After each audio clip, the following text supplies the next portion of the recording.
नमस्कार दोस्तों, गीतांजलि की काउंसलिंग में आप सबका स्वागत है।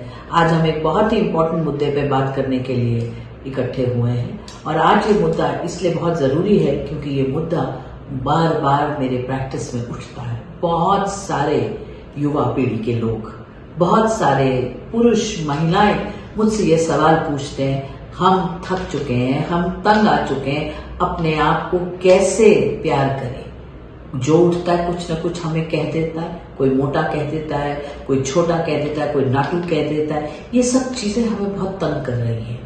दोस्तों, मैं जिस मुद्दे की तरफ आपका ध्यान ले जाना चाह रही हूँ वो मुद्दा है बॉडी शेमिंग। बॉडी शेमिंग वो एक प्रोसेस है जिसमें हम किसी को अपने कठोर शब्दों से, कोई वाक्य से, कोई हरकत से हताश करते हैं, उसको ठेस पहुंचाते हैं, हम ताना मार देते हैं, मजाक कर देते हैं। We bully them over their body image issues. ये जो लोग बहुत ज्यादा वजन जिनका ज्यादा है या वजन जिनका कम है, उनको किसी को भी किसी भी रूप में कह दिया जाता है। कुछ लोग जिनकी हाइट नहीं बढ़ी या बहुत लंबे हैं, अरे लंबू, अरे नाटू, अरे कालू, कुछ भी कह देना, लेकिन इस तरीके से कहना और वो कहना जो उसकी शारीरिक किसी न किसी समस्या की तरफ पॉइंट आउट करता है या उन्हें थोड़ा सा इस चीज के लिए अपसेट कर देता है, उसे बॉडी शेमिंग कहते हैं। बॉडी शेमिंग बहुत समय से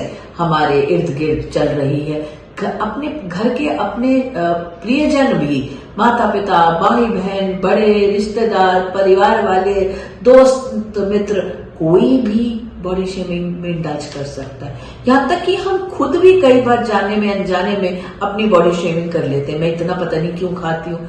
ये एक स्क्रिप्ट मेरे अंदर चलती है जो जिसको हम नेगेटिव सेल्फ टॉक कहते हैं, दैट इज सेल्फ शेमिंग, कि मैं खुद ही अपने आप को अपना तिरस्कार करती हूँ, अपने आप को नेगेटिव भाषा बोलती हूँ। और ये बॉडी शेमिंग कभी मजाक में की जाती है, कभी बहुत सीरियस रूप में कटाक्ष किया जाता है और अक्सर बड़े इसके लिए एक ही जस्टिफिकेशन देते हैं, हम उन्हें कॉन्शियस कर रहे थे, हम उन्हें एहसास दिला रहे थे कि उन्हें कुछ करना चाहिए। अरे तुम जिम में क्यों नहीं ज्वाइन कर लेते? अरे कभी मशीन पे चढ़ के देखा है? अरे मशीन तुम्हारा वजन ले लेती है या दो दो मशीनों की जरूरत पड़ती है? बहुत सारे लोग जब मेरे ऑफिस में मेरे पास आते हैं, अपने दिल की व्यथा सुनाते हैं। मुझे एक किस्सा याद आ रहा है जहां पर वो बच्ची कहती है कि आज 13 साल हो चुके हैं, मैं अपने फादर के साथ बैठ के डाइनिंग टेबल पे खाना नहीं खाती हूँ क्योंकि मेरे पिताजी ने स्कूल डेज में मुझे ऐसी बात कही थी। दोस्तों, मैं आप सबका ध्यान इस बॉडी शेमिंग की तरफ लाना चाह रही हूँ और बॉडी शेमिंग से होने वाले नुकसान को समझिए कि सेल्फ एस्टीम, सेल्फ कॉन्फिडेंस, अपने आप में जो एतमाद एक इंसान में होता है वो चकनाचूर होता चला जाता है। लोग खुद से प्यार करना बंद कर देते हैं। कई बार तो लोग जीने का मकसद खो देते हैं। लोग अपने आप से इतनी नफरत करने लग जाते हैं क्योंकि वो दूसरों की नजर से खुद को देखने लग जाते हैं।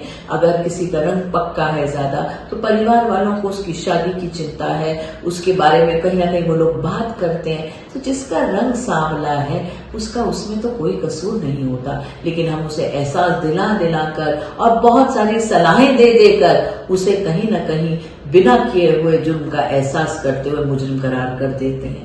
तो लोगों का आत्मविश्वास की धज्जियां हो जाती हैं, लोगों के जीने के मकसद खत्म हो जाते हैं, बहुत बार उदासी, डिप्रेशन के शिकार हो जाते हैं, एंजाइटी बढ़ जाती है। और जहां पर वजन से रिलेटेड ये कटाक्ष किए जाते हैं तो बहुत सारे ईटिंग डिसऑर्डर्स हैं जिनके वो शिकार हो जाते हैं। अगर खाना खा लिया तो उल्टी करके खाना बाहर निकालना है, खाने का ख्याल बहुत करना है लेकिन खाना बहुत कम खाना है, एक ही चीज खानी है, बहुत बार वजन ही चेक करते रह जाना है और कई बार एक्सरसाइज इतने घंटों करनी है। तो ये सब नुकसान जो है वो बॉडी शेमिंग की वजह से हो जाते हैं। तो इसलिए चौकन्ना ना रहना होगा।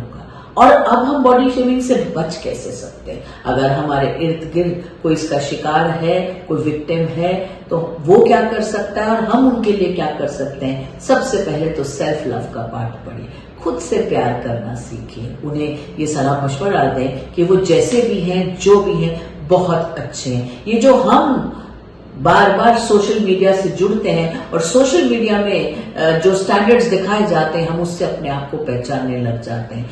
तो उस चीज से बचने की सलाह देनी है, अपने आप से प्यार करने की बात करनी है, अपने आप से नफरत नहीं करनी है। Be kind to yourself. तो मतलब समय पर खाना खाएं, बहुत लंबे अरसे तक भूखा नहीं रहना है, कुछ खा लिया तो अपने आप को पनिश नहीं करना। ये जो हरकतें हैं ना, मैं 2.5 घंटा एक्सरसाइज करूंगी, 2.5 घंटा एक्सरसाइज करके मैं थक गई, फिर मैंने कुछ खा लिया, अब मैंने खा लिया तो मैं उल्टी करके खाना निकालूंगी, ये सब चीजें बंद होनी चाहिए। So be kind to yourself, loving yourself. थोड़ी सी ब्रीदिंग एक्सरसाइजेस, मेडिटेशन करें, थोड़ी सी माइंडफुल एक्टिविटीज में इंडल्ज करें। सोशल मीडिया पर जो आप समय बिता रहे हैं उसको थोड़ा कम कर दीजिए और सोशल मीडिया में ऐसी चीजों को मत देखिए। एक अपनी जो अंदर नेगेटिव सेल्फ टॉक चलती है उसको पॉजिटिव कीजिए। भगवान का दिया हुआ एक तोहफा हूं, जो इस धरती पे आया हूं या आई हूं, एक मकसद से आई हूं। मेरा शरीर के अंग और मेरे शरीर की फॉर्मेशन सब में मेरा कंट्रोल नहीं है।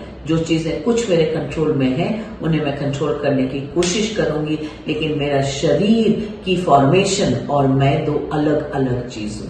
हमारे अंदर जो हमारे क्षमताएं हैं, जो हमारे टैलेंट्स हैं, जो हमारे एबिलिटीज हैं, वो हमें जीवन में सफलता दिलाएंगी। ऐसा दृढ़ विश्वास आपके आत्मविश्वास में बदलेगा और इस तरीके से हम अपनी सोच को नेगेटिव से पॉजिटिव कर पाएंगे। और फिर उन लोगों से बात कीजिए जिन पर आपको बहुत ज्यादा कॉन्फिडेंस है, जो आपको अच्छी सलाह देते हैं, उनसे अपने दिल की बात कीजिए। दिल में उठती ये टीस किसी से जरूर शेयर कीजिए, इसके बारे में जिक्र कीजिए, क्योंकि ये आपकी फिक्र रहती है। इस फिक्र का जिक्र सही लोगों से करेंगे तो ये जिक्र जितना होगा उससे फिक्र उतनी कम होगी। और बॉडी शेमिंग से बचिए और लोगों को भी बचाइए। बस इन्हीं शब्दों के साथ मैं अपने वीडियो को समाप्त करती हूँ। बहुत बहुत धन्यवाद। हमारे चैनल आई ऑफ ट्रुथ को सब्सक्राइब कीजिए YouTube पर, इसे फॉलो कीजिए Facebook पर, Instagram पर, Twitter पर और कू पर। हमारे चैनल के बारे में फीडबैक देने के लिए हमें मेल कीजिए ioftruth.6@gmail.com पर।